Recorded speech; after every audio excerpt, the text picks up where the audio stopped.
ইব্রাহিমের খোদা বোধহয় টায়ার্ড হয়ে গেছিলেন, রিটায়ার করেছিলেন। ইয়া নারু, এই আগুন সাবধান, কুনি বারদাও, আমার গোলাম আমার বান্দা ইব্রাহিমের জন্য তুই ঠান্ডা হয়ে যা। আবার এত ঠান্ডা হইস না যাতে ইব্রাহিমের কষ্ট হয়।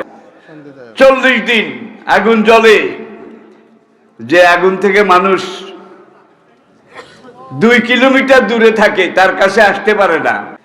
ফেরাউন এবার তার প্রধানমন্ত্রী হামানকে বলল, আমার জন্য একটা টাওয়ার চিনেন তো, বিশাল টাওয়ার বানালো।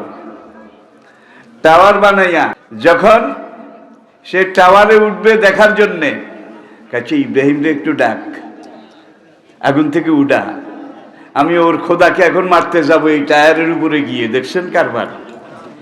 এতদিন ছিল ইব্রাহিমের পালা, আজকে ইব্রাহিমের খোদার পালা।